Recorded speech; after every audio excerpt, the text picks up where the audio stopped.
اب آپ اس مبارک سلسلے کا 22واں حلقہ سماعت فرمائیں۔ اور پھر امام صاحب یہ فرماتے ہیں کہ مجھے یہ بتائیں کہ کیا حضور پاک نے بھی کبھی کسی میقات سے تجاوز کیا ہو بغیر احرام کے؟ ما سوائے فتح مکہ میں۔ فتح مکہ کے موقع پر بھی حضور نے فرمایا کہ اللہ نے مجھے چند گھنٹوں کے لیے چونکہ حرم میں جہاد کی قتال کی اجازت دی ہے، اس کے بعد بس ختم، پھر اس کی حرمت لوٹ آئی قیامت تک۔ بس صورت دیگر حضور صلی اللہ علیہ وسلم جب بھی تشریف لائے تو احرام سے تشریف۔ تو بہرحال 1400 صحابہ کے ساتھ سیرت کا معنی یہ نہیں ہوتا کہ آپ تاریخ کی طرح ایک قصہ پڑھتے جائیں جیسے دنیا کا قصہ پڑھتے ہیں۔ سیرت رسول کا معنی یہ ہوتا ہے کہ آپ کا ایک ایک زندگی کا لمحہ جو ہے وہ امت کے لیے روشن ہدایت ہے، آپ اس سے ہدایت پکڑیں، آپ اس سے سمجھیں کہ حضور نے سفر کیا تو سفر میں کیا طریقہ اختیار فرمایا، سرکار تو جہاں کی زوجہ مطہرہ میں تہمت لگی تو حضور کا کیا طریقہ تھا، کیا موقف تھا، کس طریقے سے آپ نے اس کو نبھایا، اور اس میں سیدہ عائشہ کا کیا موقف تھا کہ بے گناہ ہونے کے باوجود ان پہ کیا گزری اور انہوں نے کیا کیا۔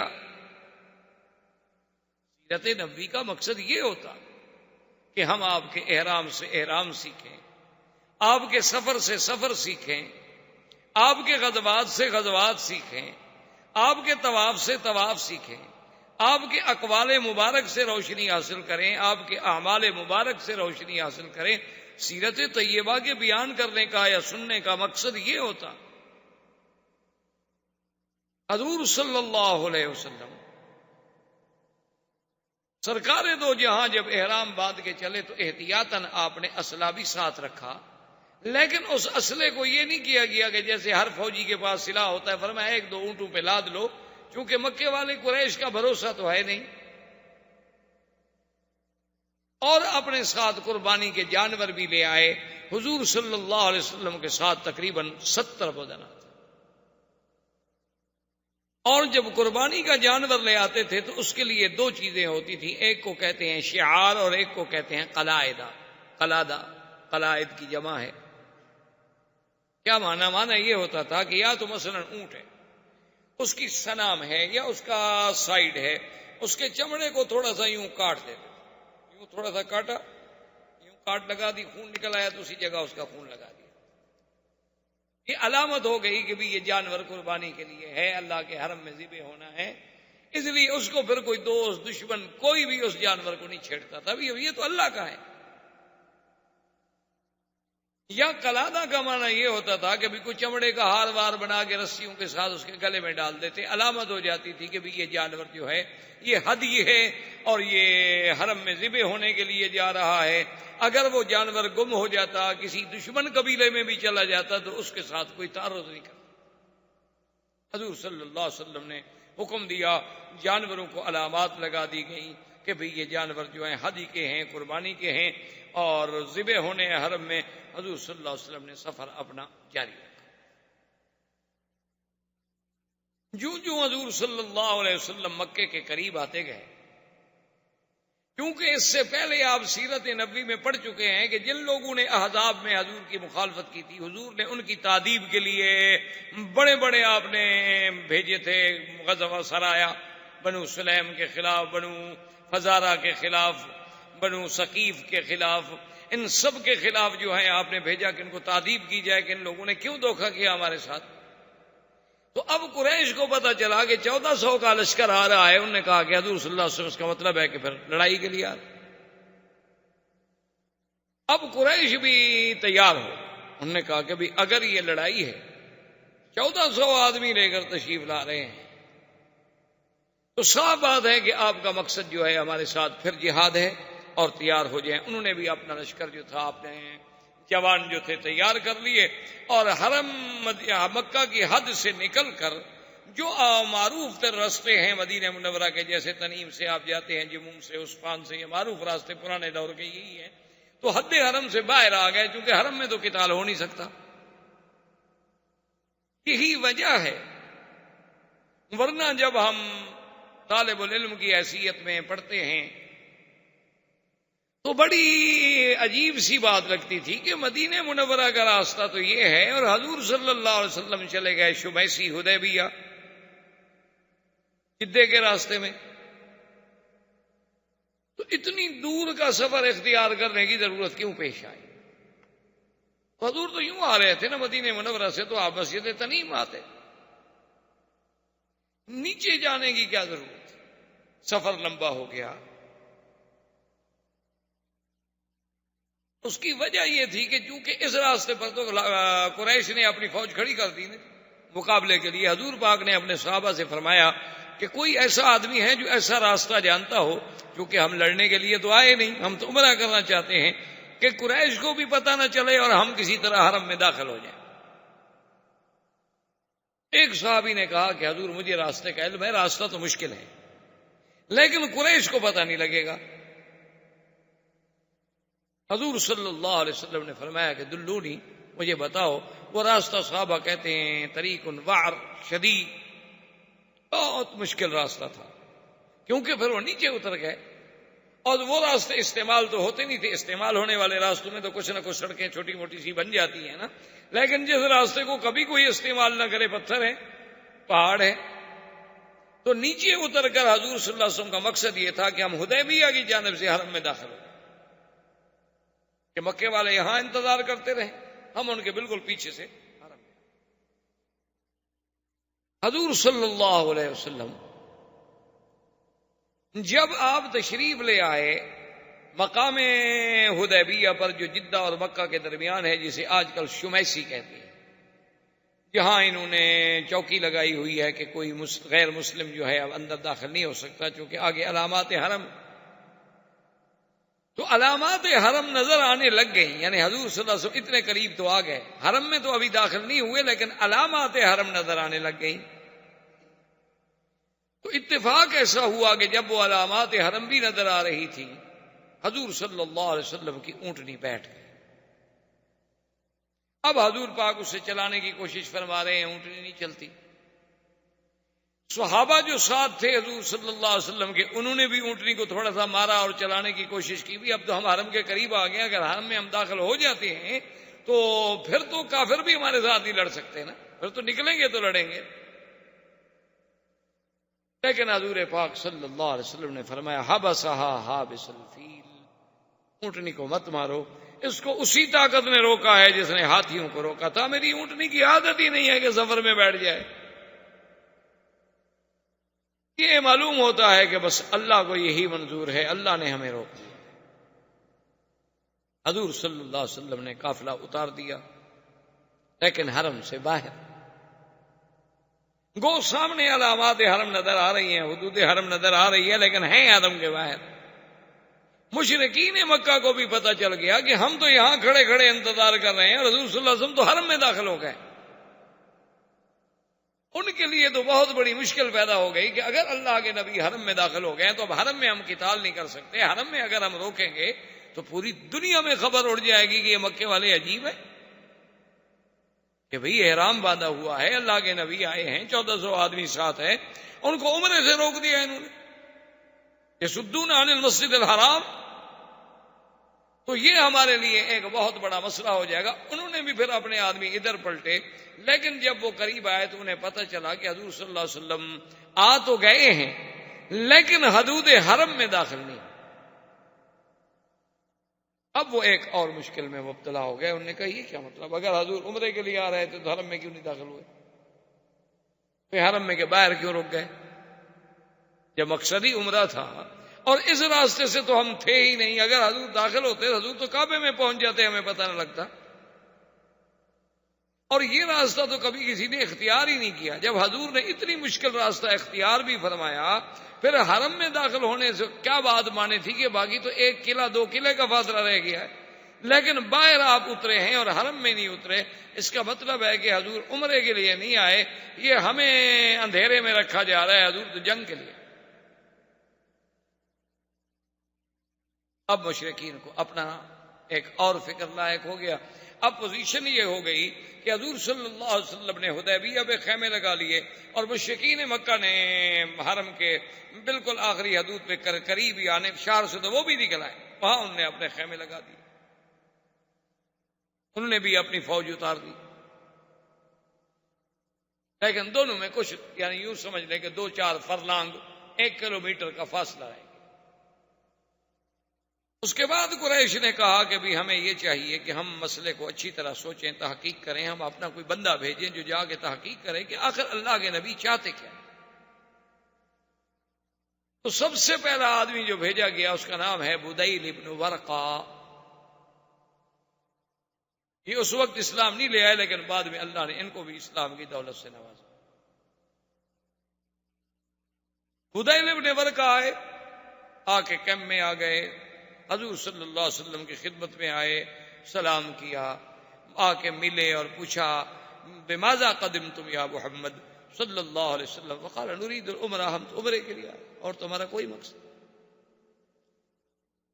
انہوں نے کہا حضور آپ عمرے کے لیے آئے ہیں، لیکن ہمیں پتہ چلا ہے کہ 1-2 اونٹوں پر آپ کے ساتھ مکمل ہتھیار بھی موجود ہیں۔ تو انہوں نے فرمایا بدیل انی اخاف الغدر من قریش، مجھے قریش پر اطمینان تو نہیں ہے، جو لوگ مکے سے نکل کر مدینے پہ چڑھائی کر سکتے ہیں، جو لوگ احد میں آگے جنگ لڑ سکتے ہیں، جو ابھی غزوہ احزاب میں اتنی فوجیں لے کر چڑھائی کر کے ہمارے خلاف آ گئے، ہم جب ان کے اپنے حدود میں آ رہے ہیں تو کسی وقت بھی وہ غدر کر سکتے ہیں۔ تو ایسا تو نہ ہو نا کہ بالکل آدمی خالی ہاتھ ہو کے دشمن پکڑ کے چھری سے ذبح کرتا رہے اس کو، چلو کم از کم پھر آدمی اپنا دفاع تو کرے گا۔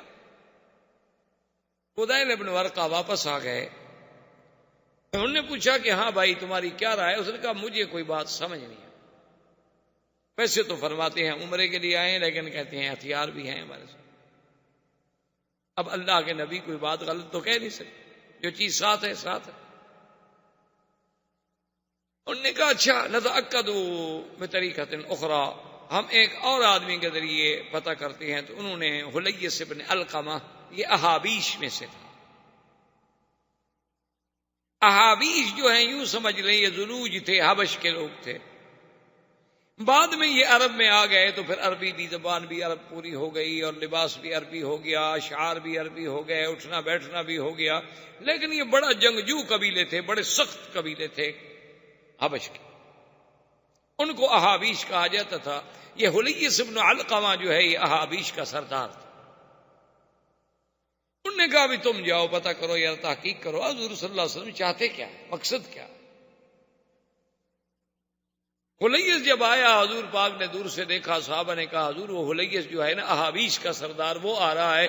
آپ نے فرمایا یہ لوگ جو ہے نا یہ حرم کے ہدی کی، قربانی کے جانوروں کی بڑی احترام کرتے ہیں، بڑی تعظیم کرتے ہیں، تو تم لوگ سب جو قربانی کے جانور لائے ہو نا ادھر سامنے کھڑے کر دو، اس کو نظر آئیں کہ بھئی ہم تو عمرے کے لیے آئے۔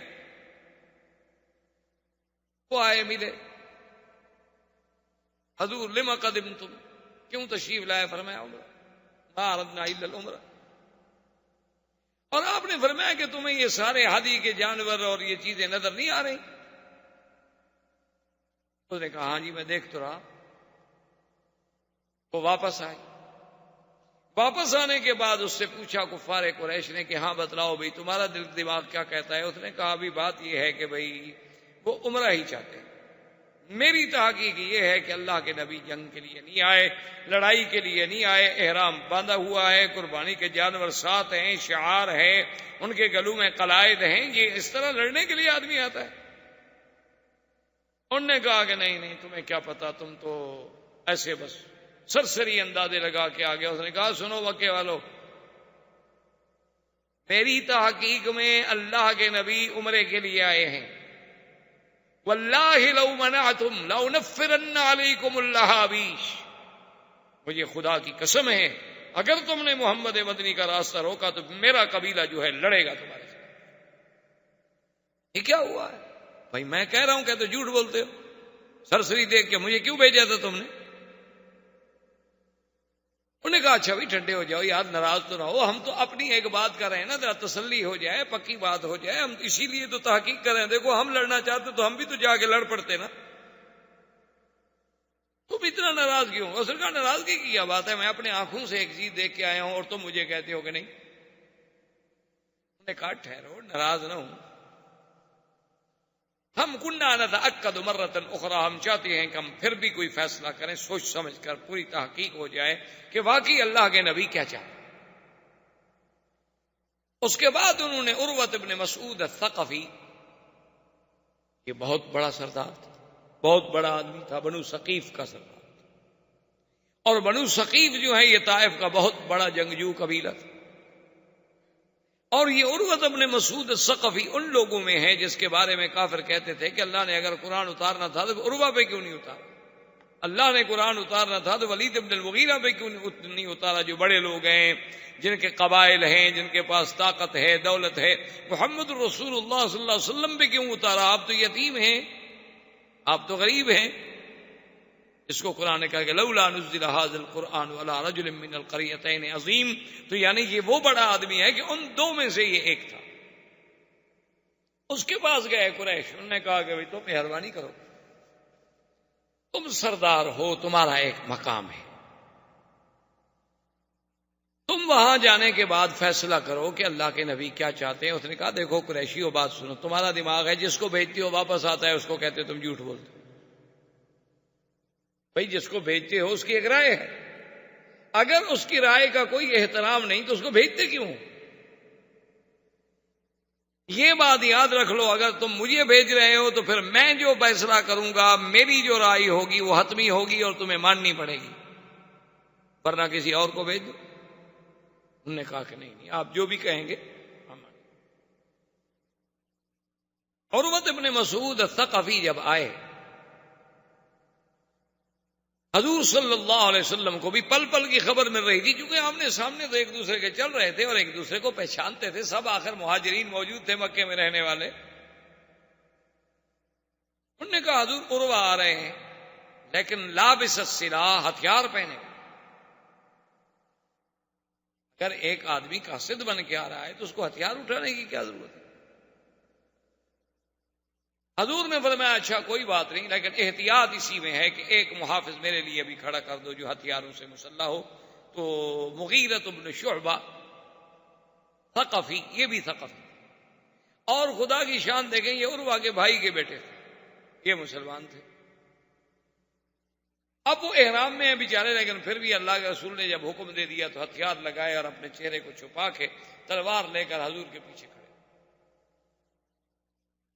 عروۃ ابن مسعود الثقفی چونکہ بڑا سردار تھا اور بڑا آدمی تھا، اس نے کہا کہ اب یہ تو ظاہر ہے کہ بھئی ان کے پاس جانور بھی موجود ہیں، ہتھیار بھی موجود ہیں، فیصلہ تو ہو نہیں سکتا، ہم ان کی بات تو مانتے نہیں۔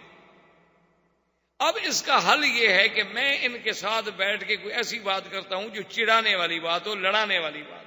اگر تو ان کا خون کھولتا ہے، جوش میں آتے ہیں، تو پھر یہ لڑنے آئے، اور اگر میری اس غصے والی بات کے باوجود بھی وہ صبر کرتے ہیں، حوصلہ کرتے ہیں اور تحمل سے جواب دیتے ہیں، تو صاف بات ہے کہ وہ عبادت کے لیے آئے ہیں، لڑائی ان کا مقصد ہے۔ وہ آیا حضور سے ملا اور کہا کیسے آئے؟ حضور نے فرمایا عمرے کے لیے۔ اس نے کہا حضور عمرے کے لیے جو آتا ہے تو پھر ہتھیار لے کے تو نہیں آتا، اور آپ کا کیا خیال ہے، آپ نے قریش کو کیا سمجھا ہے کہ آپ اس کے گھر میں آ رہے ہیں، ان کے وطن میں آ رہے ہیں، ان کے علاقے میں آ رہے ہیں، یہ جو 1400 آدمی آپ کے ساتھ ہیں یہ آپ کے کام آئیں گے؟ یہ تو بھاگ جائیں گے سارے، ان میں تو ایک بھی نہیں رکے گا۔ جب یہ کہا تو حضرت ابو بکر جیسا ٹھنڈے آدمی کو بھی غصہ آ گیا، آپ نے گالیاں دی اس کو، فسبہ سبا شدیدا، حضرت ابو بکر جیسا آدمی جس نے کبھی کسی کو گالی نہیں دی، غصے میں آ گئے اور گالی دی، کہا کہ ہم اللہ کے نبی کو چھوڑ جائیں گے؟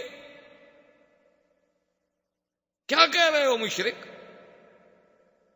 ٹھیک میرے اللہ نے کہا ہے کہ مشرک پلیت ہوتا ہے، تم پلیت ہو، ہمارے بارے میں گندے خیالات رکھتے ہو کہ ہم اللہ کے نبی کو چھوڑ دیں گے۔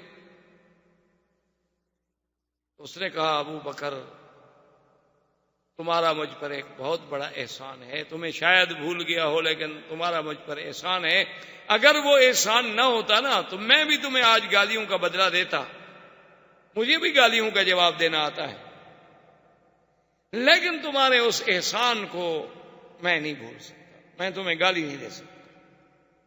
حضور نے فرمایا ابو بکر کیا کر رہے ہیں؟ ایک بندہ ہمارے پاس ملنے کے لیے آیا ہے، اس نے کہا یا رسول اللہ اس نے یہ کیوں کہا کہ ہم نعوذ باللہ آپ کو چھوڑ دیں؟ اور اس کے بعد عروۃ بن مسعود نے یہ کیا، عرب میں ایک یہ بھی عادت تھی کہ کبھی تو احتراماً اور کبھی استہزاءً اگر کسی کو چڑھانا ہوتا تو اس کی داڑھی میں ہاتھ یوں پکڑتے، وہ بات کر، ہمارے ملکوں میں بھی رواج ہے، ادب کریں تو کہتے ہیں یار مہربانی کرو یار معاف کر دو، اور کسی کو اگر چھیڑنا ہو تو پکڑ دیں، یار کیا ہے کیا تم، تو اس نے حضور کی داڑھی کی طرف ہاتھ بڑھایا تو مغیرہ جو دیکھ رہے تھے ضربہ بالسیف، مغیرہ نے تلوار کے الٹی طرف سے ہاتھ میں مارا، اسے کہا کہ ابعد یا عدو اللہ، اے اللہ کے دشمن پلید ہاتھ مت لگاؤ میرے مدنی کو، اگر تم نے دوبارہ ہاتھ بڑھایا واللہ خدا کی قسم ہے پھر یہ ہاتھ تمہارے ساتھ دوبارہ نہیں اٹھے گا، زمین پہ کٹا ہو۔ میں دیکھا من ھذا الفظ الغلیظ، یہ کون ہے؟ سخت درشت غلیظ سخت گندی بات کہنے والا ہے کون؟ میں نہیں پتا میں کون ہوں، کس کے ساتھ بات کر رہے ہو؟ حضور نے فرمایا عروہ اما عرفتہ، پہچانا نہیں اس کو؟ حضور میں نہیں پہچانا، کون ہے یہ تو بڑا کوئی بد اخلاق آدمی ہے، میں تو ویسے ہی آپ کی داڑھی کو ہاتھ لگا رہا تھا، میرا کوئی توہین کا مقصد نہیں تھا، اس نے مجھے خام خواہ تلوار مار دی۔ حضور نے فرمایا ہوا ابن اخیک، یہ تمہارے بھائی کا بیٹا ہے، مغیرہ ہے۔ کہنے لگا او مغیرہ تم ہو؟ تو اس نے کہا، کہنے لگا اچھا وہ میرا احسان بھول گئے، ابھی کل ہی تو میں نے تمہاری جان بچائی ہے، وہ بھی بھول گئے تم، اور آج اپنے چاچے کے ہاتھ میں تلوار مار رہے ہو، میرے احسانات کو بھی تم نے بھلا دیا ہے۔ اصل میں مغیرہ جو تھا یہ اسلام لانے سے پہلے یہ اپنے بنی مالک کے 12-13 آدمیوں کے ساتھ مصر گئے، مصر میں جو مقوقس تھا اس کو جا کے ملے، جو پادری عیسائیوں کا بڑا تھا اس کے پاس گئے ملے، لیکن سب جو تھے اس کو تو بڑے احترام سے ملے، لیکن یہ مغیرہ تو اجڑ آدمی تھا نا، اس نے کوئی اس کی قدر ودر نہ کی، بس ایسے دور سے کھڑا ہو گیا۔ خیر اس کے بعد 1 دن 2 دن رہے، جب روانہ ہوئے تو اس نے بڑے بڑے ہدایا دیے سب کو، لیکن مغیرہ کو کوئی ہدیہ نہیں دیا، کیونکہ اس نے کہا بد اخلاق آدمی ہے، اس کو کیا ہدیہ دینا ہے بھائی۔ اب جب یہ واپس آ گئے تو مغیرہ کہے عجیب بات ہے کہ جب سب واپس جائیں گے تو کہیں گے بنی مالک والوں کو تو مقوقس نے ہدیہ دیا اور مغیرہ کو کچھ نہیں دیا، تو اس سے تو میری قبیلے میں بڑی بدنامی ہوگی، یہ عجیب بات ہے کہ سارے لوگ تو مصر سے ہدایا لے کے جائیں اور میں مصر سے خالی جاؤں۔ یہ رات کو سو رہے تھے، تلوار اٹھائی، 13 کے 13 قتل کر دی اور سب کا سامان لے کے بھاگ گیا، 13 آدمی مار دیے بنی مالک، اور وہ ہدیہ تو ہدیہ، ان کے جو اور سامان تھے تجارت کے جو انہوں نے خریدا ہوا تھا سارا سامان بھی اکٹھا کر کے لے گیا، ان کے اونٹ بھی بھگا گیا۔ لیکن جب اپنے قبیلے میں پہنچا، بنی مالک کو پتہ لگ چکا تھا، بنی مالک نے اپنے قبیلے کو تیار کر لیا، ادھر سے بنو ثقیف نے اپنے قبیلے کو تیار کر لیا، اور نتیجہ یہ نکلا کہ دونوں قبیلے لڑائی پہ تھے، انہوں نے کہا ہمارے 13 آدمی مار دیے ہیں، کوئی بات ہے، اور یہ بھاگ گیا، یہ تو چھپ گیا، لیکن دونوں قبیلے آمنے سامنے ہو گئے۔ تو جب دونوں قبیلے آمنے سامنے ہو گئے تو ایک بہت بزرگ تھے، پرانے ان کے سردار تھے، وہ آئے، انہوں نے کہا کہ عروہ لا تفنی قومک ولا تفنی بنی مالک، اپنی قوم کو بھی فنا نہ کر، بنی مالک کو بھی فنا نہ کرو، اگر تمہاری جنگ چھڑ گئی نا تو دونوں قبیلے برباد ہو جائیں، کیونکہ دونوں مضبوط قبیلے، دونوں ایک دوسرے کو بخشنے والے نہیں، اور تمہارے سینکڑوں بندے، یہ نہیں کہ ابھی لڑائی ہوتی رہے گی۔ کہا میں کیا کروں؟ کہا تمہارے بھائی کے بیٹے کی زیادتی ہے، تم سردار ہو، بنی مالک کا کیا قصور ہے؟ بھی ان کے 13 آدمی مارے گئے ہیں، سیدھی بات ہے میں ان کو راضی کرتا ہوں، لیکن تم دیت ادا کرو۔ اس نے جا کے بات کی بنی مالک والوں سے، انہوں نے کہا کہ چلو عروہ سردار ہے اور وہ قصور بھی اپنا مانتا ہے اور دیت بھی دیتا ہے، تو چلو ہم معاف کرتے ہیں، ہم خون بہا لے لیں گے، لیکن قتل کا بدلہ قتل سے نہیں لیں گے۔ تو 13 آدمیوں کا دیت جو تھی یہ عروہ نے ادا کی۔ اس نے کہا کل میں نے تمہیں چھڑایا اور آج تم مجھے تلوار مار رہے ہو۔ اچھا، یہ سارا سامان اونٹ وونٹ لے کے یہ بھاگ کے سیدھا مدینے شریف چلا، حضور کی خدمت میں پہنچ گیا، کہنے لگا حضور میں مسلمان ہوتا ہوں، اور سارا واقعہ سنایا۔ آپ نے فرمایا اما الاسلام فنقبل، تمہارا اسلام تو ہم قبول کرتے ہیں، اما المال فلا، یہ جو مال تم نے لیا ہوا یہ تو غداری کا ہے، چوری کا ہے، یہ نہیں ہم قبول کرتے، یہ واپس کرو بنی مالک جن کا ہے۔ اس نے کہا حضور اگر اسلام کا حکم ہے تھی، ورنہ اسی مال کے لیے تو میں نے 13 بندے مارے، لیکن اب آپ کہتے ہیں کہ اسلام اجازت نہیں دیتا، حقوق العباد ہے تو میں واپس کرتا ہوں، تو بہرحال وہ مال واپس کر دیا گیا، لیکن یہ پکا مسلمان ہو گیا۔ تو عروہ نے اس کو وہ بات یاد دلائی۔ اس نے کہا عروہ دیکھو بات سنو، احسان اپنی جگہ ہے، لیکن ھذا رسول اللہ، یہ اللہ کا رسول ہے، اس کی توہین ہم نہیں کرتے۔ اس نے کہا اچھا ٹھیک۔ اتنی دیر میں نماز کا وقت آ گیا، حضور صلی اللہ علیہ وسلم اٹھے وضو کرنے کے لیے، عروہ بیٹھا ہوا ہے دیکھ رہا ہے صحابہ وضو کر رہے ہیں، حضور نے وضو کیا، جو پانی ہاتھ سے گرے صحابہ اٹھا کے منہ پہ مل رہے ہیں، اگر آپ کا پاؤں دھلا پانی گرا صحابہ منہ پہ مل رہے ہیں، جو برتن میں پانی بچ گیا اس کو صحابہ لے کے منہ پہ مل رہے ہیں۔ تو عروہ دیکھ رہا ہے، حیران ہو رہا ہے کہ یہ کیا ہے۔ واپس چلا گیا عروہ جب واپس گیا تو سردار جمع ہو گئے قریش کے، انہوں نے کہا کہ ہاں ماذا وراک، سناؤ بھائی تمہاری کیا تحقیق ہے۔ اس نے کہا دیکھو بات سنو، اگر سچی بات پوچھتے ہو نا تو میری رائے یہ ہے کہ واللہ میں نے کسریٰ و قیصر کے درباروں کو بھی دیکھا ہے، میں نے فارس و روم کے بادشاہوں کے درباروں کو بھی دیکھا ہے، لیکن محمد مدنی کا دربار جیسا دربار میں نے نہیں دیکھا، اور ان کے وفاداروں جیسے وفادار میں نے نہیں دیکھے، جانثاروں جیسے جانثار میں نے نہیں دیکھے۔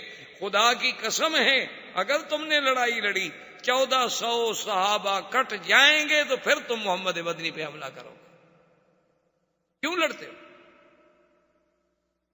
سیدھی بات یہ ہے، میری رائے یہ ہے کہ سنو کوئی فیصلہ کرو۔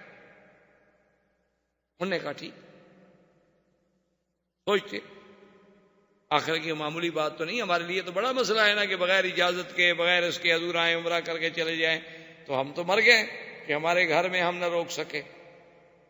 بہرحال تمہاری رائے ہے، ہم اس پہ غور کرتے ہیں۔ تو انہوں نے اپنا غور کرنا شروع کیا۔ اتفاق کی بات یہ ہے کہ حضور صلی اللہ علیہ وسلم جس جگہ پہ موجود تھے پانی نہیں،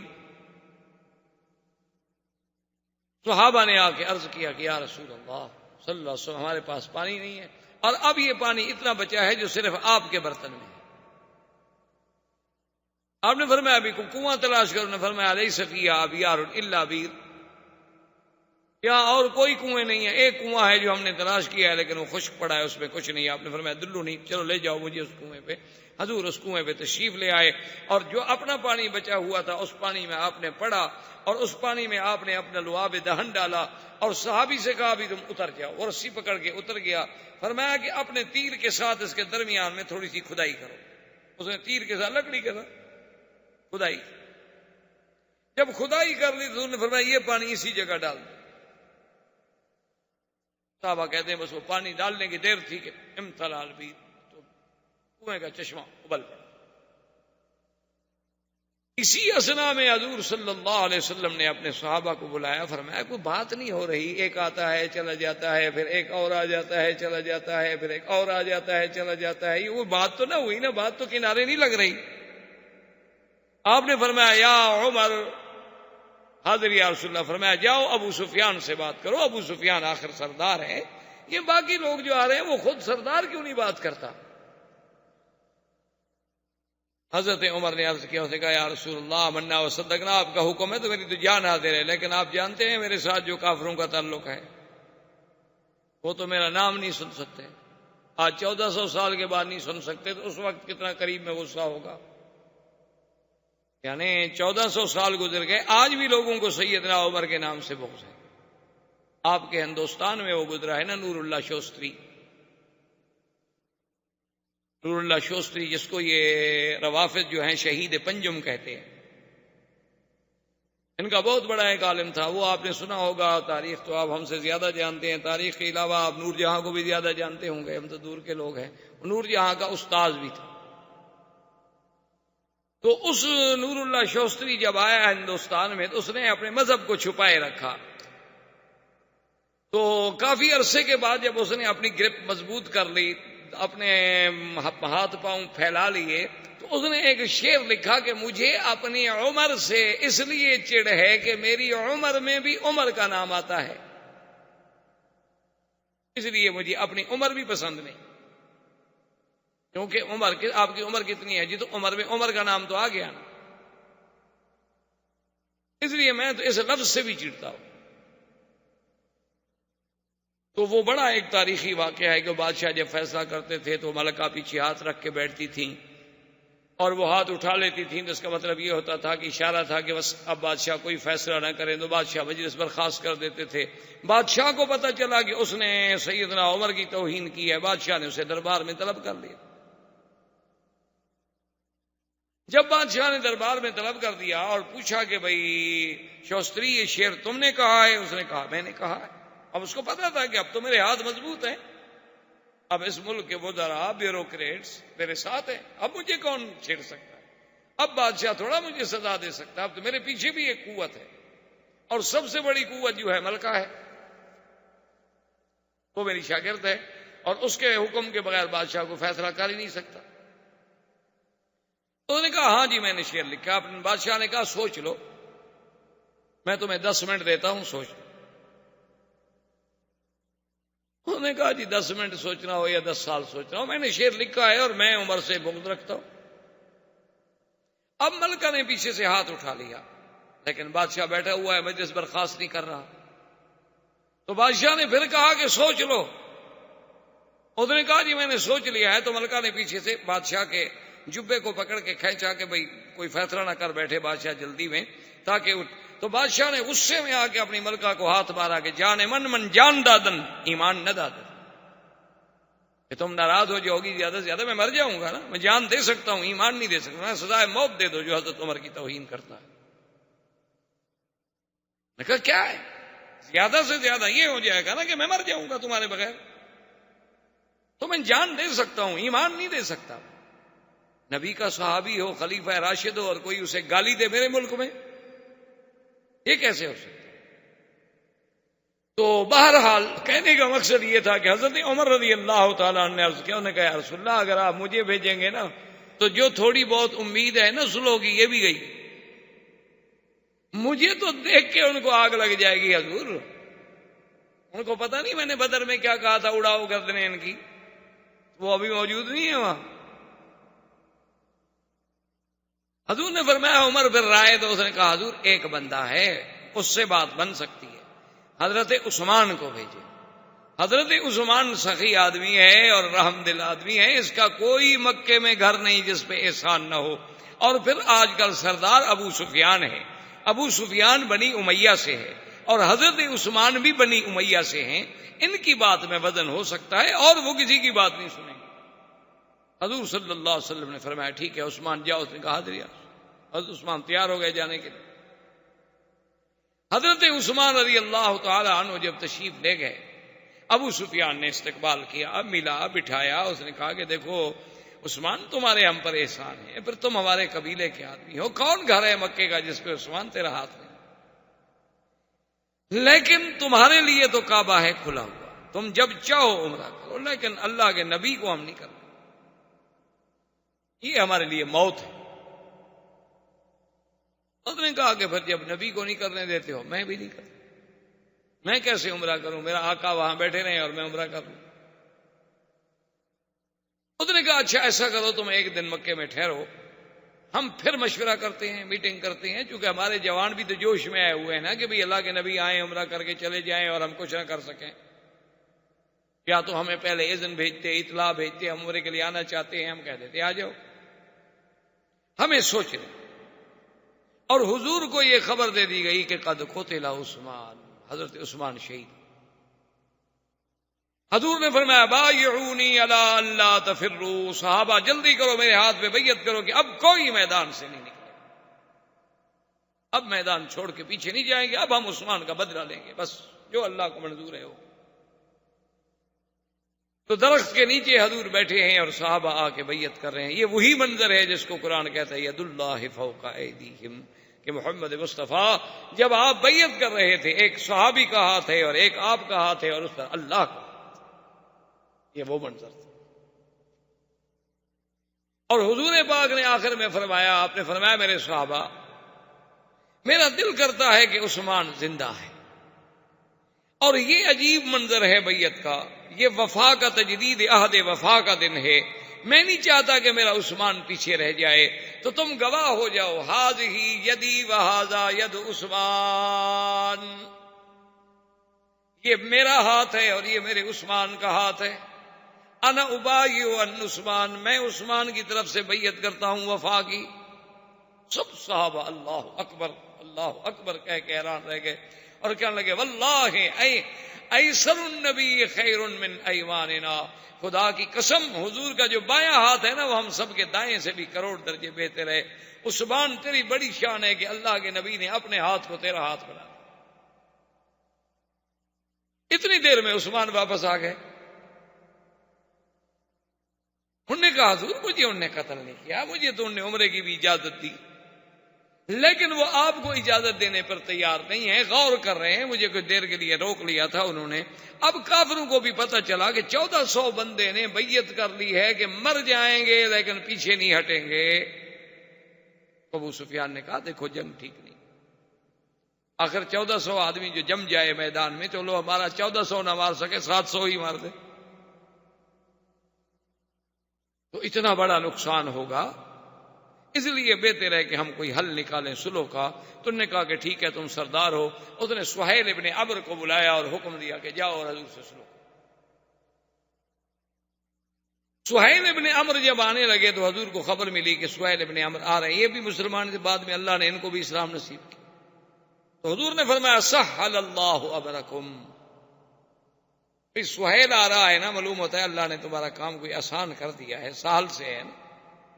سہیل آ گئے، بیٹھے حضور کے ساتھ، انہوں نے کہا حضور ہم صلح کرنا چاہتے ہیں۔ حضور ٹھیک کیا صلح؟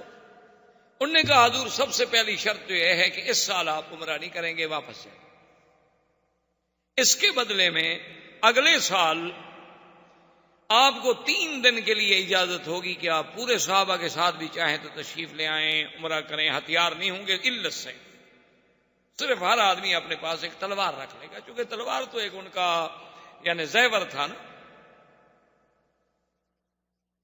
عرب میں تلوار کے بغیر آدمی تو سمجھا جاتا تھا کہ آدمی نامکمل ہے۔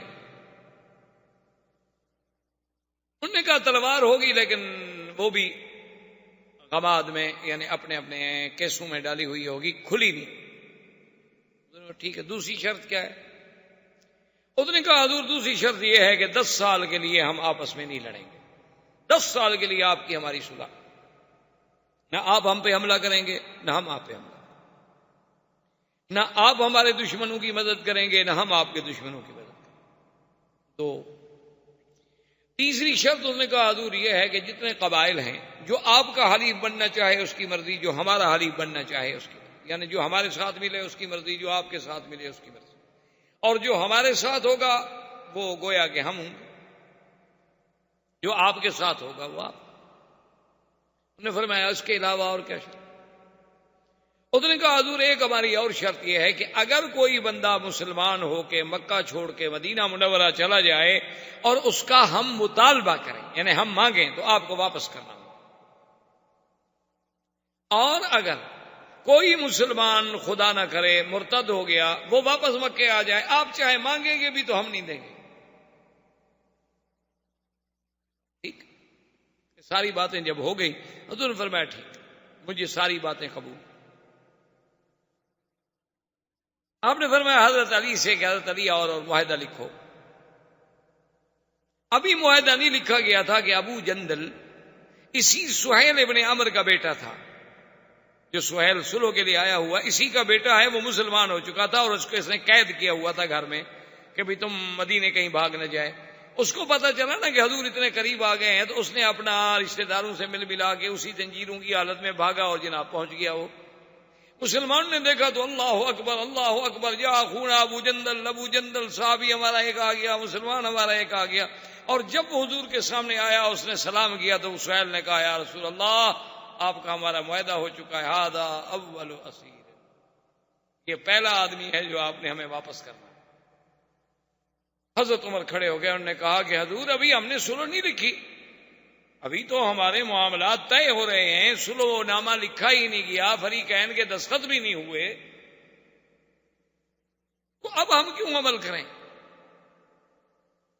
حضور نے فرمایا اما یکفی کا کلمہ یا عمر, عمر زبان سے نکلی ہوئی بات کافی نہیں ہوتی, بندہ اپنی زبان سے نکلی ہوئی بات کا پابند نہیں ہوتا. اس نے کہا چپ کر گیا. سہیل نے کہا حضور پہلے یہ میرا قیدی واپس کرو, اس کے جا کے میں وہاں چھوڑ آتا ہوں, پھر واپس آ کے سلو لکھوں گا. تو حضور نے فرمایا ابو جندل واپس چلے جاؤ. اس نے کہا حضور مجھے پھر دشمنوں کو دے رہے ہیں آپ. حضور نے فرمایا چلا اللہ ان یجعل لک فرجا مخرجا, اللہ تمہارے لیے کوئی راستہ پیدا کرے.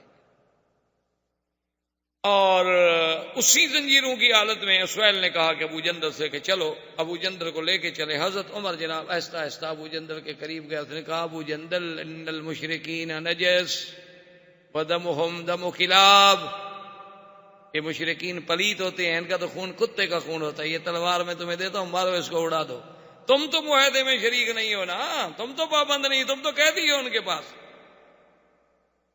معاہدے میں تو ہم پابند ہیں نا جو یہاں موجود تھے, انہوں نے معاہدہ کیا, تم تو معاہدے میں شریک نہیں ہو, تم تو خود قیدی ہو. تم کون سے معاہدے کے پابند ہو؟ آہستہ آہستہ عمر ساتھ جا رہے ہیں اور تلوار دینے کی کوشش کر رہے ہیں. اس نے کہا کہ نہیں میرا باپ ہے. مشرک ہے الگ بات ہے, لیکن باپ تو ہے نا. اس نے کہا کہ نہیں کیا باپ ہے, کافر ہے, وہ اڑاؤ اس کو. لیکن ابو جندل نے ہمت نہ کی. حنا علی ابیہ, اپنے شفقت باپ کی محبت جو تھی وہ غالب, وہ لے کے چلا گیا. اس نے جا کے ابو سہیل کو وہیں چھوڑا, ابو جندل کو وہیں چھوڑا, واپس آ گیا. حضور صلی اللہ علیہ وسلم نے فرمایا علی لکھو. حضرت نے لکھا بسم اللہ الرحمن الرحیم. اس نے کہا لا یا رسول اللہ ما نعرف الرحمن الرحیم, ہم تو نہیں جانتے رحمان رحیم کیا ہے. یہ نہ لکھیں, آپ لکھیں بے اسمی کا اللہم. حضور نے کہا لکھو. حضرت نے لکھ, چلو بھائی رحمان بھی اسی کا نام, اللہ اسی کا. اور حضرت علی نے لکھا بن محمد الرسول اللہ. یہ معاہدہ کس کی طرف سے ہو رہا ہے؟ حضور کی طرف سے اور سہیل ابن عمرو کی طرف سے. سہیل نے کہا لا یا رسول. اس نے کہا حضور یہ نہیں ہے, ہم تو معاہدہ کرنے آئے ہیں آپ کے ساتھ, رسول اللہ کے ساتھ نہیں. اگر ہم نے آپ کو رسول اللہ مان لیا اور اس معاہدے پہ دستخط کر دیے تو جھگڑا کس بات کا ہے پھر آپ کے ساتھ ہمارا؟ یعنی میرے خیال میں آپ کا بارٹ لا بھی اتنی اچھی کراس ایگزامینیشن نہیں کر سکتا. اتنے سمجھدار تھے وہ قریش اس دور میں.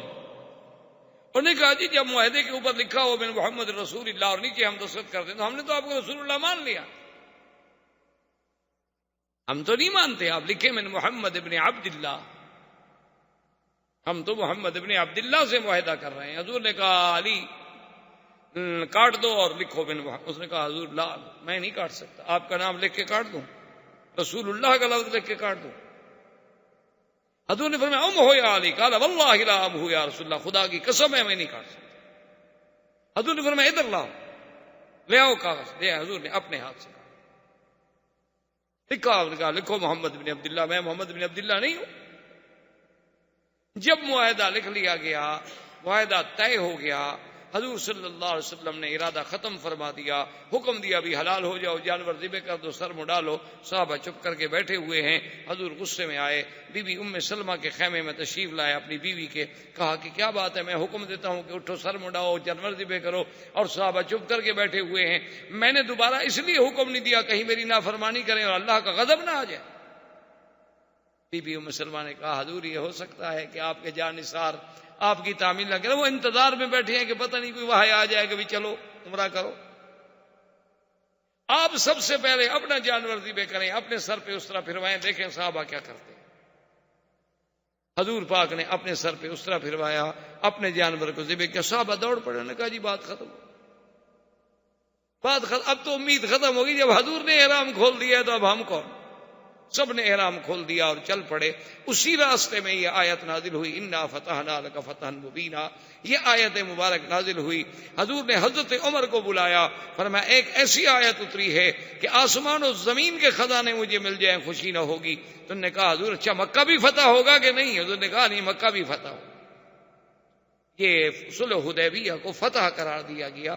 وجہ کیا تھی کہ کل تو قریش کہتے تھے نا ساحر ہے، جادوگر ہے، نعوذ باللہ پرانی باتیں کہنے والا ہے. آج انہوں نے فریق مان کے بیٹھے صلح کرنے کے لیے. اس سے بڑی فتح ہے کہ دشمن آپ کی قوت کو تسلیم کر لے. اللہ کے نبی نے فرمایا انا فتحنا لک فتحا مبینا. زندگی باقی انشاءاللہ تو بات باقی. وما علینا الا البلاغ. برادران اسلام، واجب الاحترام بزرگوں، دوستوں، عزیز نوجوانوں، سرکار دو جہاں حبیب کبریا سیدنا محمد مصطفیٰ صلی اللہ علیہ وسلم کی سیرت طیبہ کے بارے میں جو سلسلہ درس اللہ کی رحمت سے شروع ہے، تو سرکار دو جہاں صلی اللہ علیہ وسلم کی ولادت طیبہ سے لے کر تقریباً حدیبیہ کے مسئلے تک ہم سابقہ دروس میں پہنچے کہ سرکار دو جہاں صلی اللہ علیہ وسلم عمرے کے لیے تشریف لے آئے، لیکن کافروں نے آپ کو روک دیا. اس کے بعد مختلف واقعات اور حوادثات پیش آتے رہے، لیکن بات یہاں تک پہنچی کہ کفار مکہ کی طرف سے سہیل ابن عمرو حضور صلی اللہ علیہ وسلم کے ساتھ شرائط صلح طے کرنے کے لیے آ گیا. شرائط صلح جو طے کی گئیں ان میں سب سے پہلی شرط تو یہ تھی کہ اس دفعہ حضور صلی اللہ علیہ وسلم اپنے صحابہ کے واپس مدینہ شریف تشریف لے جائیں گے اور عمرہ نہیں کریں گے، مکہ میں داخل نہیں. لیکن اس کے بدلے میں اگلے سال قریش مکہ جو ہیں وہ حضور صلی اللہ علیہ وسلم کو 3 دن کے لیے اجازت دیں گے کہ وہ 3 دن تشریف لائیں، مکے میں عمرہ کریں اور عمرے کے فارغ ہونے کے بعد واپس مدینہ منورہ تشریف لے جائیں. لیکن ان کے ساتھ سلاح ہتھیار نہیں ہوں گے الا السیف، صرف تلوار. اور اس کے بعد جو دوسری شرط تھی وہ یہ تھی کہ اگر مکے سے کوئی مسلمان ہجرت کر کے موقع پا کر مدینہ منورہ بھاگ جاتا ہے اور قریش مکہ اس بندے کو واپس لینا چاہتے ہیں، نہ چاہتے ہوں تو چھوڑ دیں. اگر وہ چاہتے ہیں اور وہ مطالبہ کریں گے تو حضور صلی اللہ علیہ وسلم اس کو واپس کریں. اور اس کے بالعکس اگر کوئی مسلمان خدا نہ کرے مرتد ہو کر اسلام سے نکل کر مدینہ منورہ چھوڑ کر بھاگ جائے اور مکے میں آ جائے قریش کے پاس تو قریش واپس نہیں کریں گے. اور اس کے بعد جو شرط تھی وہ یہ تھا کہ یہ معاہدہ جو ہے، یہ معاہدہ صلح جو ہے حضور صلی اللہ علیہ وسلم کے درمیان اور قریش کے درمیان، اس کی مدت 10 سال. 10 سال میں دونوں فریق امن سے رہیں گے، ایک دوسرے کے خلاف لڑائی نہیں ہوگی، چڑھائی نہیں ہوگی، جنگ نہیں ہوگی، کسی قسم کا آپس میں انتشار نہیں ہوگا. اور اسی طرح اس معاہدہ صلح میں ایک شرط یہ تھی کہ اب ہماری اور قریش کی جب صلح ہو جائے اس کے بعد جو باقی قبائل ہیں مکے کے، مدینہ منورہ کے، مکہ کے ارد گرد رہنے والے، مدینہ منورہ کے ارد گرد رہنے والے، مکہ اور مدینہ منورہ کے درمیان میں رہنے والے، تو ان قبیلے جو ہیں وہ آزاد ہیں. ان کی مرضی ہے، وہ چاہے تو قریش کے حلیف بن جائیں اور چاہے تو محمد مصطفیٰ صلی اللہ علیہ وسلم کے حلیف بن جائیں، سب کو آزادی. اور جو حلیف کسی کا بنے گا اس پر اگر کوئی چڑھائی کرے گا تو وہ حلیف اپنا تحفظ کے لیے وہ اس کا آپ کو ساتھ دینا ہوگا. اور اس حلیف کے خلاف بھی اگر کوئی مثلا ایک قبیلہ حلیف بن گیا قریش کا، اگر مسلمان اس کے خلاف زیادتی کریں تو وہ قریش کے خلاف سمجھی جائے گی، معاہدے کی خلاف ورزی ہو. ساری شرطیں حضور صلی اللہ علیہ وسلم نے قبول فرما لی اور صحابہ حیران ہیں کہ بھی ایسی شرطیں قبول کی جا رہی ہیں، اس میں تو ہماری بہت بڑی کمزوری ہے۔ لیکن حضور صلی اللہ علیہ وسلم تو اس واقعے سے بات سمجھ گئے تھے کہ جب آپ کی اونٹنی کو روک دیا گیا تو حضور تو سمجھ گئے ابھی اللہ نے روک دیا ہے، بس اب اسی میں اللہ کی حکمت ہے، اور اللہ کے نبی کا ہر فیصلہ جو ہے وہ حکم خداوندی کے تابع ہوتا ہے۔ لیکن صحابہ بڑے حیران ہیں۔ بہرحال حضور صلی اللہ علیہ وسلم نے جب شرائط قبول کر لی ہے تو آپ نے حکم دیا سیدنا علی رضی اللہ تعالیٰ عنہ کو، چونکہ وہ کاتب الوحی تھے، حضور صلی اللہ علیہ وسلم کے کاتب تھے، کہ بھی معاہدہ لکھا جائے۔ انہوں نے آگے شروع کیا بسم اللہ الرحمن الرحیم، چونکہ یہ اسلام کا اصول ہے کہ جب بھی آپ کوئی خط ہے، معاہدہ ہے، تحریر ہے، تو اس کی ابتدا جو ہے وہ بسم اللہ الرحمن الرحیم سے کی جائے۔ تو سیدنا علی رضی اللہ تعالی عنہ نے جب لکھا بسم اللہ الرحمن الرحیم، سہیل ابن عمرو جو تھے وہ فوراً بول پڑے۔ انہوں نے کہا کہ یا محمد صلی اللہ علیہ وسلم، ہم رحمان اور رحیم نہیں جانتے۔ ان کو اللہ کی صفتوں کا پتہ ہی نہیں تھا کہ صفات کیا ہوتی۔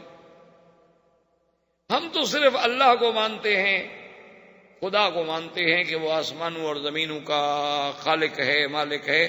ہم رحمان رحیم تو جانتے نہیں، آپ لکھیں بے اسم کا اللہم۔ حضور نے حکم دیا۔ حضرت علی رضی اللہ تعالی نے پہلے انکار کیا لیکن مان گئے کہ چلو الرحمن اور الرحیم بھی اللہ کی صفات ہیں اور اللہم بھی یا اللہ۔ اس کے بعد انہوں نے لکھا کہ ھذا ما قاضى علیہ محمد الرسول اللہ، کیونکہ معاہدہ تھا نا حضور کے درمیان میں اور قریش کے درمیان، قریش کی طرف سے سہیل بن عمرو اور مسلمانوں کے تو قائد، مسلمانوں کے آقا سردار محمد مصطفیٰ صلی اللہ علیہ وسلم۔ لیکن سہیل بن عمرو نے کہا کہ یا رسول اللہ یہ بات نہیں ہے۔ حضرت علی نے لکھا ہے محمد الرسول اللہ صلی اللہ علیہ وسلم، اگر ہم آپ کو محمد الرسول اللہ تسلیم کر لیتے ہیں تو پھر آپ کا ہمارا جھگڑا کیا ہے؟ ہم جو سلو کر رہے ہیں وہ آپ کے ساتھ کر رہے ہیں ایز اے محمد ابن عبداللہ۔ ہم اللہ کا رسول تو مانتے نہیں۔ حضور نے فرمایا کہ علی ہم ہو، میٹ دو، کاٹ دو، لکھ دو محمد ابن عبداللہ۔ نے کہا یا رسول اللہ میں تو نہیں کاٹ سکتا۔ لا ہو یا رسول اللہ، میں نہیں کاٹ۔ حضور نے فرمایا ہو یا علی، کاٹ دو۔ حضرت علی نے کہا واللہ لا ہو یا رسول اللہ، مجھے تو اللہ کی قسم ہے میں نہیں کاٹوں گا، میں رسول اللہ کے نام پر کیسے لکیر کھینچ دوں؟ اسی لیے ہر بات کو علماء، محدثین، ائمہ فقہا جو ہیں نا وہ اسی قرآن و حدیث کی گہرائیوں میں جاتے ہیں، بات کو سمجھتے ہیں۔ اب بظاہر تو حضرت علی انکار کر رہے ہیں، اللہ کے نبی کا انکار کرنا جو ہے وہ نعوذ باللہ تو کسی مسلمان سے متوقع بھی نہیں ہو سکتا۔ لیکن انکار کے پس پردہ کیا چیز ہے یہ دیکھنا ہوتا۔ اب ایک آدمی تو ظاہر یہی سمجھ لے گا کہ حضور کی حدیث کا انکار نہیں، یہ تو بالکل حضور کے فرمان کا انکار کر رہے ہیں اور سامنے بیٹھ کے کر رہے ہیں۔ اس لیے ہمیشہ قاعدہ یہ ہوتا ہے کہ بعض سطحی نظر رکھنے والے لوگ ہوتے ہیں نا جی، ایک حدیث پڑھ لی، کسی دوسرے کو عمل کرتے دیکھا، کہا جی یہ حدیث کا مخالف ہے، حدیث میں یوں آیا ہے اور یہ یوں عمل کر رہا ہے۔ حالانکہ اس بیچاروں کو پتہ نہیں ہوتا کہ احادیث کے مفہوم کیا ہیں، اور پھر اس موضوع پہ صرف ایک حدیث ہے یا اور بھی حدیثیں موجود ہیں۔ اب یہاں انکار جو ہے وہ تو ہے کہ حضرت علی کا جذبہ ایمان ہے کہ میں رسول اللہ کا لفظ کیسے کاٹ دوں، حالانکہ انکار ہے، لیکن اس انکار میں جو پیار ہے، جو محبت ہے، جو ایمان ہے، جو جذبہ ہے۔ جیسے بعض روافض جو ہیں وہ بڑا دنیا میں شور کرتے ہیں کہ حضور پاک صلی اللہ علیہ وسلم نے فرمایا تھا کہ ایتونی بکتاب، کاغذ لے آؤ میں لکھ دوں، تو حضرت عمر نے روک دیا، کہا سونا کتاب اللہ، اللہ کا قرآن کافی ہے۔ کہ دیکھو جی اللہ کے نبی کا انکار کر دیا، اللہ کے نبی کی بات نہیں مانی۔ تو حالانکہ یہ بات سمجھنے والی ہوتی ہے، حضرت عمر کا مقصد جو تھا، مفہوم یہ تھا کہ آپ کی تکلیف کا وقت ہے یا رسول اللہ، مرض الوفات ہے، جب اللہ کا قرآن جیسی جامع کتاب ہمارے پاس موجود ہے، آپ کو کیوں تکلیف فرماتے ہیں؟ یعنی کیا کوئی چیز ایسی اگر دین کی ہے، دین تو مکمل ہو چکا ہے، اللہ کا قرآن آ گیا کافی۔ مقصد حضور کی محبت اور پیار تھا، جیسے حضرت علی رضی اللہ تعالیٰ عنہ کا مقصد جو ہے وہ محبت تھی، وہ عظمت لفظ رسول تھی کہ اللہ کے رسول کے نام پر میں قلم پھیر دوں، یہ کیسے ہو سکتا؟ حضور نے فرمایا اچھا علی ادھر دکھاؤ، مجھے دکھاؤ، کہاں ہے؟ پیش کیا، حضور نے خود کاٹ اور میں علی کو محمد ابن عبداللہ۔ اب جب حضور خود کاٹ دے تو حضور کا ہاتھ تو نہیں پکڑ سکتے حضرت۔ اسی اسنا میں شور ہو گیا صحابہ میں،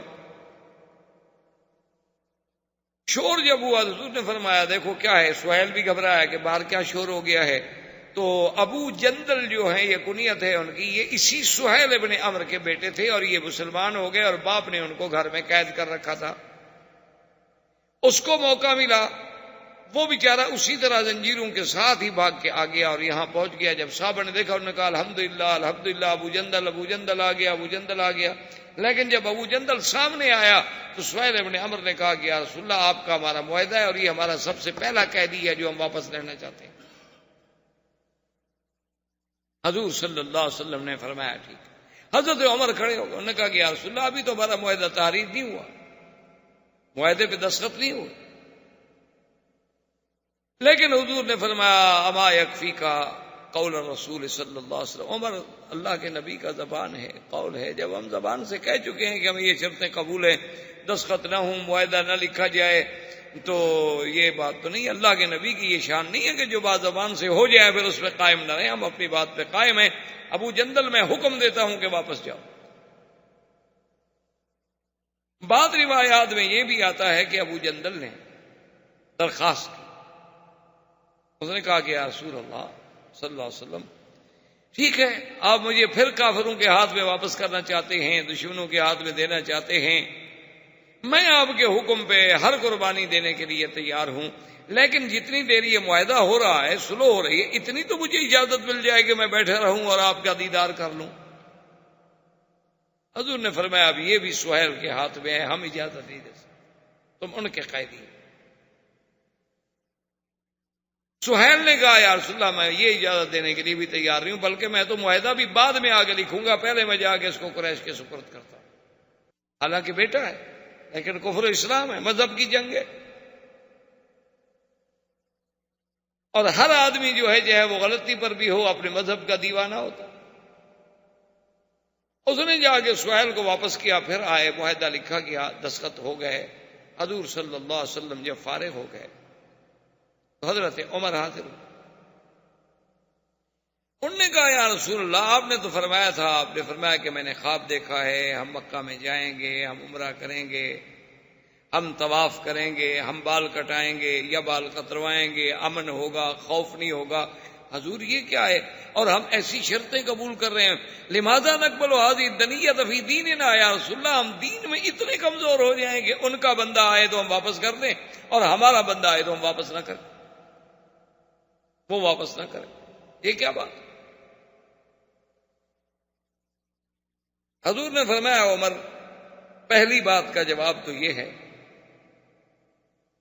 کہ میں نے یہ تو کہا کہ میں نے خواب دیکھا ہے مکے میں جائیں گے، کیا میں نے یہ بھی آپ سے اور صحابہ سے کہا تھا کہ خواب میں یہ بھی حکم ہے کہ اسی سال داخل ہوں گے؟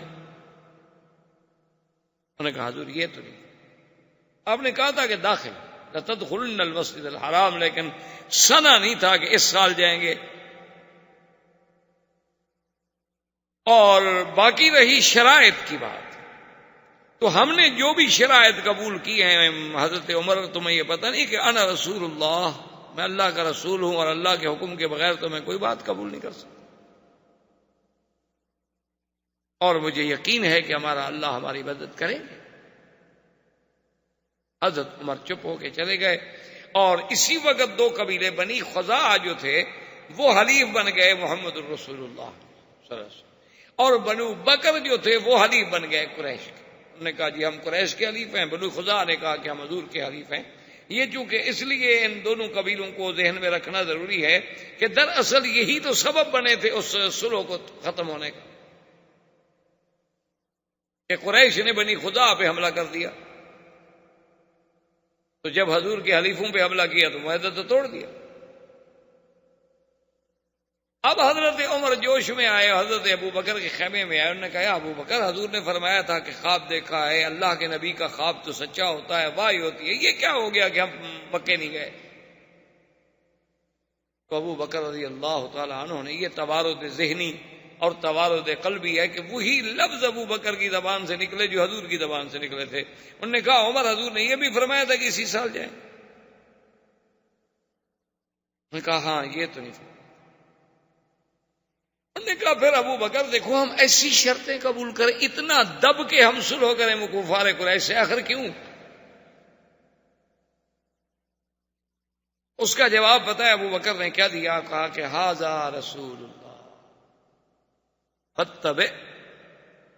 عمر، اپنا عقل نہ لڑاؤ، وہ صلح کرنے والا عام بندہ نہیں، وہ تو اللہ کا رسول ہے.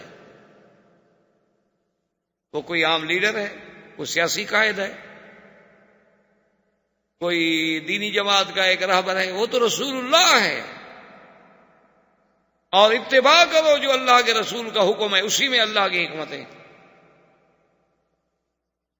اب حضرت عمر بھی چپ ہو. حضور صلی اللہ علیہ وسلم نے حکم دیا کہ جن لوگوں کے ساتھ قربانی کے جانور ہیں وہ جا کے ذبح کر دیں، سروں پہ اسرا پھروائیں اور احرام سے نکلیں. چونکہ احرام سے نکلنے کا مطلب یہ نہیں ہوتا کہ آپ چادریں اتار دیں. چادریں اتارنے سے آدمی احرام سے نہیں نکل جاتا. مثلاً آپ عمرہ کر لیں، آپ کپڑے احرام کی 2 چادریں اتار کے شلوار قمیض پہلیں تو آپ تو یہ سمجھیں گے کہ میں احرام سے نکل گیا. آپ احرام سے نہیں نکلے، آپ اسی طرح احرام میں، جب تک کہ آپ سر نہیں مڑائیں گے یا بال نہیں کریں. احرام سے نکلنا جو ہے وہ حلق یا قصر کے ساتھ ہوگا. حضور نے جب حکم دیا تو صحابہ چپ کر کے بیٹھے رہے، کوئی صحابی نہیں اٹھا. تو حضور صلی اللہ علیہ وسلم بی بی ام سلمہ جو آپ کی بیوی تھی، امہات المومنین تھی، ان کے خیمے میں آئے اور حضور بڑے جوش جلال میں کہ ام سلمہ ما بالو ہؤلاء، ان کو کیا ہو گیا کہ میرا حکم نہیں مانتے؟ اور اگر میں نے دوبارہ حکم پر اصرار کیا اور انہوں نے انکار کیا تو ہو سکتا ہے کہ اللہ کا عذاب آ جائے. تو بی بی نے عرض کیا کہ یا رسول اللہ اب ناراض نہ ہوں، صحابہ بیچارے اس انتظار میں بیٹھے ہیں پروانے کہ شاید اللہ وحی نازل کر دیں کہ بھی جاؤ مکے میں داخل ہو جاؤ، اب مدد کریں گے.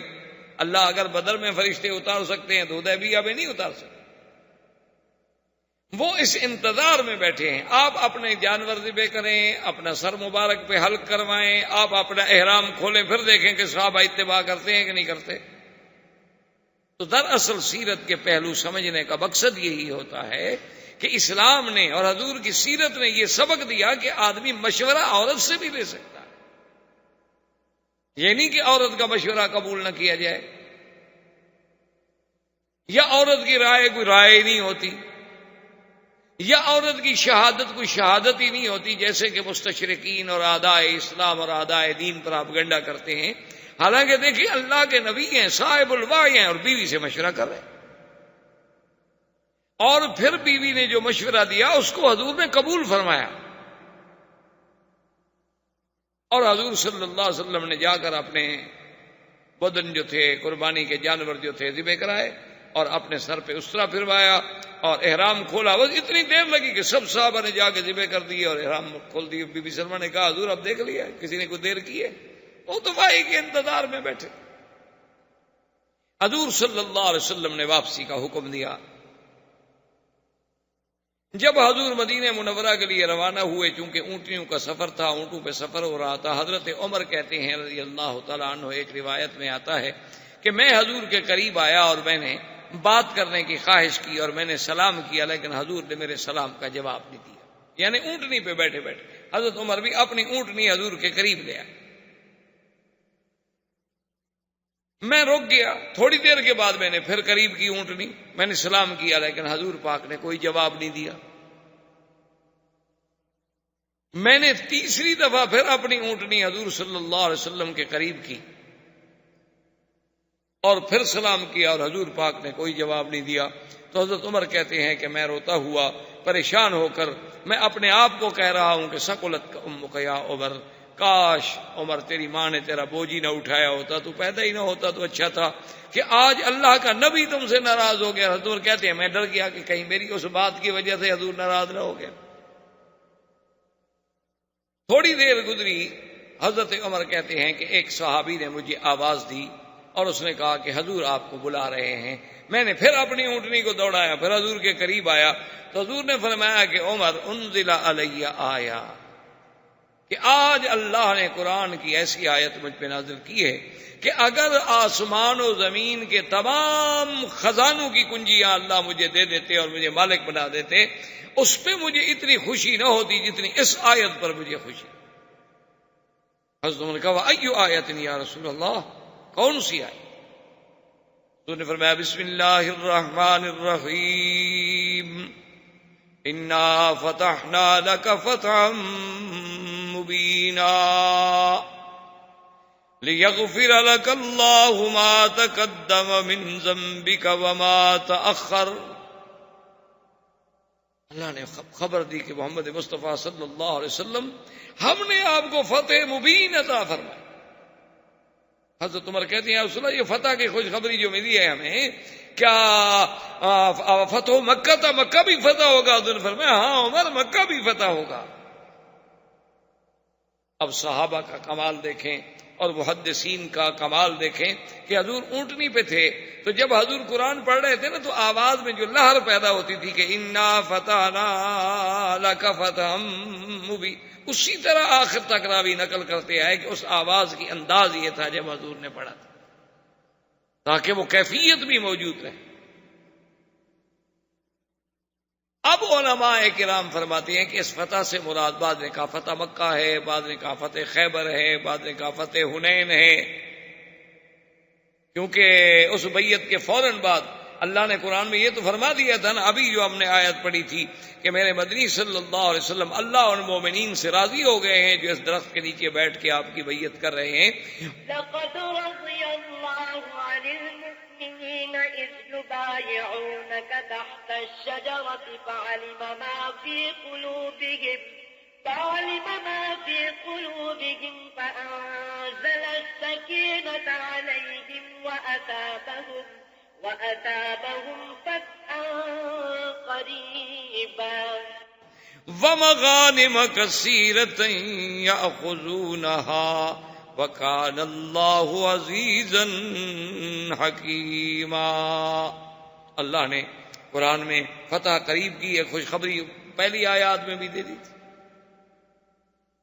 لیکن اکثر مفسرین کرام یہ فرماتے ہیں کہ نہیں، فتح مبین جو ہے حضرت ابن عباس بھی یہی فرماتے ہیں کہ صلح حدیبیہ جو ہے یہ فتح مبین، یہی فتح. انہوں نے کہا کہ فتح مکہ تو ہے، فتح مکہ ہے، فتح خیبر ہے، اس کا دوسری آیات میں ذکر موجود ہے. حنین ہے، اس کا بھی اشارے قرآن میں موجود ہے، مغانم کثیرۃ یاخذونها. لیکن انا فتحنا لک فتحا مبینا، اس سے مراد جو ہے وہ فتح مکہ صلح حدیبیہ. صلح حدیبیہ کو فتح مبین کیسے سمجھا گیا کہ بھئی صلح حدیبیہ تو بظاہر تو اگر آپ دیکھیں تو مسلمان تو یعنی بڑے کمزور پہلو ہے کہ مسلمان عمرے کے لیے نہ جا سکے، واپس آ گئے. یعنی بظاہر تو کافر نعوذ باللہ اپنی بات میں کامیاب ہو گئے کہ ہم حضور کو اس دفعہ داخل نہیں ہونے دیں. مسلمان تو ناکام ہو گئے، واپس آ گئے. لیکن اللہ فرماتا ہے کہ یہ فتح مبین ہے، تو اس پر مفسرین کرام نے، علماء کرام نے، اللہ ان پہ قبروں پہ کروڑوں رحمتیں فرمائے، انہوں نے کہا کہ سمجھیں کہ صلح حدیبیہ ہی فتح مبین ہے. کیسے فتح مبین ہے؟ انہوں نے کہا کہ حضور صلی اللہ علیہ وسلم کے بارے میں کفار مکہ پہلے کیا کہتے تھے؟ وہ تو کہتے تھے نعوذ باللہ جادوگر ہے. کفار مکہ تو کہتے تھے کہ آپ شاعر ہیں، آپ کاہن ہیں، آپ جادوگر ہیں، آپ نعوذ باللہ خود قرآن بنانے والے ہیں. آپ اللہ کے نبی نہیں ہیں۔ تو جو لوگ کل تک شاعر کہتے تھے، ساحر کہتے تھے، اور جو لوگ پھپتیاں کستے تھے کہ بھئی دیکھو کیا مسلمان، کیا جناب ان کی طاقت ہے، اور کیا یہ سوچ رہے ہیں کہ ہمارے مقابلے کریں گے، جن کو مکے میں رہنے کا ٹھکانہ نہیں ملتا، کبھی حبش جاتے ہیں، کبھی مدینہ جاتے ہیں، تو آج ان دشمنوں نے آپ کو ایک فریق مان لیا، آپ کی قوت کو تسلیم کر لیا، سلو کرنی پڑی۔ ورنہ تو وہ کہتے ہیں ہم مکے میں بیٹھے ہیں، حضور مدینہ کتنا دور ہے، حدیبیہ تو مکے کے قریب ہے، تو اٹھ کے فوج کے ساتھ حملہ کر لیں، ہم تو یہی ان کو ختم کر دیں، گویا 1400 آدمی ہمارے ہاتھ میں آیا ہوا ہے۔ لیکن اس کے باوجود وہ برابر کی سطح پر بیٹھ کے ایک معاہدہ کر رہے ہیں، سلو کر رہے ہیں، اور جو ہمارا حلیف ہوگا آپ نہیں چھیڑیں گے، جو آپ کا حلیف ہوگا ہم نہیں چھیڑیں گے، تو اب برابر کی قوت تسلیم کر رہے ہیں۔ اور باقاعدہ معاہدہ جو ہے وہ کعبۃ اللہ میں رکھا گیا۔ اس سے بڑی فتح کیا ہوتی ہے کہ دشمن آپ کی قوت کو تسلیم کر لے، دشمن آپ سے بات کرنے کی طاقت کو مان لے۔ ورنہ جو دشمن آپ کی طاقت نہ سمجھے، آپ اس سے کہیں جی ہم آپ سے مذاکرات کرنا چاہتے ہیں، چھوڑو یار آپ سے کیا مذاکرات ہم نے کر رہے ہیں، تم کون ہو مذاکرات کرنے والے؟ تو مذاکرات تو اسی سے کیے جاتے ہیں نا جن کی قوت و طاقت کو تسلیم کیا جاتا ہے کہ چلو جی ٹھیک ہے پھر بیٹھ جائیں بات کرتے ہیں۔ ورنہ جو طاقت کے گھمنڈ میں ہوتا ہے وہ کہتا ہے جی ہم کیا بات کریں، کس چیز کی بات کریں۔ ایک دوسری بات یہ ہے کہ اگر آپ الحمدللہ میرے سب بھائی پڑھے لکھے لوگ ہیں، تاریخ پہ نظر ہے، یا نہ بھی ہو تو نظر ڈالی جا سکتی ہے، کوئی ایسا مشکل مسئلہ نہیں ہے، صرف ایک دلچسپی ہے نا کہ اللہ ہمیں دین کی طرف تھوڑا رجحان دیتے۔ ورنہ آدمی پڑھا لکھا آدمی، اگر آپ انگریزی کی کتابیں پڑھ سکتے ہیں، اگر آپ اپنے میڈیکل سائنس پڑھ سکتے ہیں، تو اللہ کا قرآن بھی پڑھ سکتے ہیں، کوئی منع تو نہیں ہے۔ ہے تو صرف دل کو سمجھانے کی بات نا کہ تھوڑا سا اس خدا کو بھی ہم حق دے دیں۔ 24 گھنٹے جو ہم نے پیٹ کے دیے ہوئے ہیں، جس خدا نے ہمیں پیدا کیا، چلو اس کو آدھا گھنٹہ تو دے دیں۔ اگر اپنی زندگی کے 24 گھنٹے ہم نے صرف اپنی معاش کے لیے کہ پیسے بن جائیں گے، سٹیٹس بن جائے گا، وہاں گھر بن جائے گا، گاڑی بن جائے گی، محلے کے لوگ کہیں گے دیکھو جی بڑی ترقی کی ہے اس نے، اگر اس کے لیے ہم کریں چلو ٹھیک ہے وہ بھی کریں، کوئی منع نہیں ہے شریعت میں، حلال طریقے سے آدمی کمائے تو کیوں نہ کمائے، لاکھ دفعہ کمائے، لیکن اس خالق و مالک کو جس نے ہمیں پیدا کیا ہے، جس نے ہمیں یہ صلاحیتیں بخشی ہیں، جس نے ہمیں عقل دیا ہے، جس نے ہمیں علم دیا ہے، اس کے لیے کم از کم اپنے 24 گھنٹے میں سے آدھا گھنٹہ تو ایک مختص کر لیں کہ یہ آدھا گھنٹہ محض اللہ اور اللہ کے رسول کی باتیں سمجھنے اور پڑھنے کے لیے ہے۔ تو آپ اگر خود غور کریں گے تو آپ دیکھیں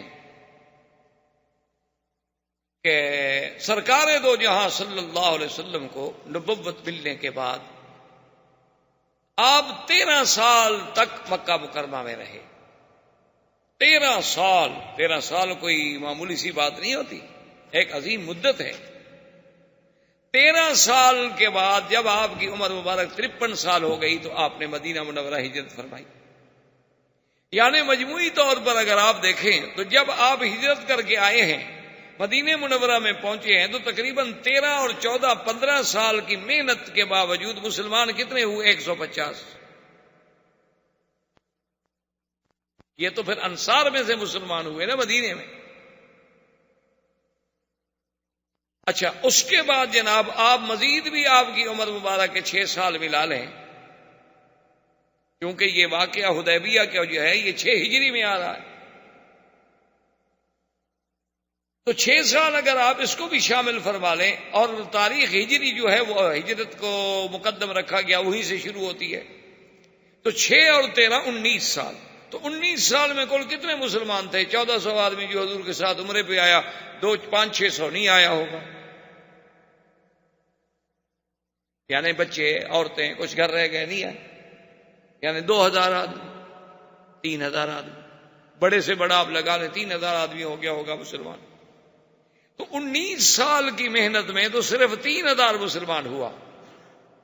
حدیبیہ کی صلح ہوئی سن 6 ہجری کے آخر میں، 7 میں حضور نے عمرۃ القضاء فرمایا، اور 8 ہجری میں مکہ فتح ہو گیا، تو حضور کے ساتھ 10,000 کا تو صرف لشکر تھا جو مکے میں آیا، یعنی 19 سال میں ہم نے 3,000 مسلمان ہوئے۔ حدیبیہ کی فتح صلح کے بعد 10,000 تو لشکر تیار ہو گیا، اس سے بڑی فتح ہوگی؟ اس طرح اسلام پھر آگے بڑھا، کیونکہ دونوں فریقوں کے درمیان معاہدہ صلح ہو گیا، امن قائم ہو گیا، اب وفد باہر جانے کا مواقع ملے، اور حضور صلی اللہ علیہ وسلم جن لوگوں نے احزاب میں آپ کے خلاف حملے کیے تھے ان کو پہلے ادب سکھا چکے تھے، وہ الگ روب پڑ گیا تھا لوگوں پر، تو اللہ نے اسلام کو ایسی طاقت دی کہ صرف 2 سال کے بعد اس فتح کو فتح مبین کیسے نہ کہا جائے۔ یہ تو سب سے بڑی فتح تھی۔ اور دوسری بات یہ دیکھیں کہ اللہ کے نبی نے جو خواب دیکھا تھا اس میں یہ بات شامل تھی، لقد صدق الله رسوله الرؤيا بالحق لتدخلن المسجد الحرام إن شاء الله آمنين محلقين رؤوسكم ومقصرين لا تخافون فعلم ما لم تعلموا فجعل من دون ذلك فتحا قريبا۔ اللہ نے فرمایا امن کے ساتھ، کوئی خوف نہیں ہوگا، لیکن اب اگر عمرہ نصیب ہوتا تو خوف ہوتا، ڈر تھا، لڑائی ہو سکتی تھی۔ لیکن جب عمرۃ القضاء پہ حضور صلی اللہ علیہ وسلم تشریف لے آئے، اب تو معاہدے کے تابع آ رہے ہیں نا، سب کافروں نے مکہ کھول دیا، کوئی رکاوٹ نہیں، کوئی خوف نہیں، کوئی ڈر نہیں۔ اب حضور صلی اللہ علیہ وسلم جب مدینہ منورہ میں پہنچ گئے تو ایک صحابی تھے حضور کے ابو بصیر جو تھے، ان کو بھی موقع ملا، اور وہ مکے سے کافروں کی قید سے اتفاق ہوا کہ موقع پا کے نکل کے بھاگے اور مدینہ۔ اچھا، خدا کی شان دیکھیں کہ ابو بصیر جو ہے وہ مدینہ منورہ پہنچے، اور مکے والوں کے بھی 2 بندے پہنچ گئے۔ السلام علیکم۔ السلام۔ انہوں نے کہا حضور ہمارا آدمی بھاگ کے آ گیا ہے قیدی، اور آپ کا وعدہ ہے کہ آپ نے قیدی واپس کرنا ہے۔ حضور نے بلایا ابی بصیر، تم بھاگ کر آئے؟ انہوں نے کہا تمہیں پتہ نہیں ہے کہ ہماری صلح ہو چکی ہے، معاہدہ ہو چکا ہے؟ کہا جی ٹھیک ہے، جو کیا حکم ہے واپس جاؤ، حاضر۔ اب بظاہر یہ کتنی کمزوری کی شرط ہے، لیکن اس کے اندر جو اللہ کی حکمتیں چھپی ہوئی ہیں وہ تو کوئی بھی نہیں سمجھتا، وہ تو اللہ جانتے ہیں یا اللہ کے رسول جانتے ہیں۔ کیونکہ ایک بات یاد رکھیں، مثلا ایک مسلمان مدینے آ گیا، مدینے سے پھر ہم نے اس کو واپس مکے بھیج دیا، تو گویا مکے میں ہمارا ایک دعوت دینے والا، مبلغ، دین کی بات کرنے والا تو پہنچ گیا نا۔ اور اگر خدا نہ خواستہ کوئی مسلمان مرتد ہو گیا، ہم نے اس کو مدینے سے نکال دیا، وہ ہم واپس نہیں لے رہے، کیونکہ اگر مرتد کو واپس لیں گے تو اور ارتداد پھیلائے گا، اور برائی پھیلائے گا، اور انگارے لگائے گا۔ اچھا ہے کہ ایسی انگلی کو کاٹ دو جس کو کینسر ہو گیا ہو، اس کو کاٹ کے پھینک دو۔ تو ابی بصیر کو حضور نے فرمایا کہ بھئی تم واپس جاؤ، اس نے کہا کہ حاضر، آپ کا حکم ہے تو میں حاضر۔ ابو بصیر کو وہ دونوں کافر جو تھے ساتھ لے کے چل پڑے، اور سفر تو وہی اونٹوں کے ہوتے تھے۔ جب وہ پہنچے آج جسے آپ بیر علی کہتے ہیں، اس کا پہلا نام تھا ذی الحلیفہ، ذی الحلیفہ پہ پہنچے تو انہوں نے کہا بھی آج رات یہیں قیام کریں گے، یہاں سے پھر صبح کو سویرے سویرے ٹھنڈے ٹائم میں سفر کریں گے۔ تو ان دونوں کے پاس تلواریں تھیں، تو ابی بصیر نے دیکھا کہ کوئی اللہ موقع دے دے، اس نے کہا دیکھیں اب حضور کا وعدہ تو ہو گیا پورا، حضور نے تو مجھے واپس کر دیا ہے۔ تو اس نے ایک کافر سے کہا کہ، اس نے کہا کہ یار دیکھو چلو میں قیدی تو ہوں، تمہارے ساتھ واپس بھی جا رہا ہوں، یہ تلوار تم نے کہاں سے لی ہے؟ احباب کرام، اس کے بعد اب آپ اس مبارک سلسلے کی CD نمبر 23 سماعت فرمائیں۔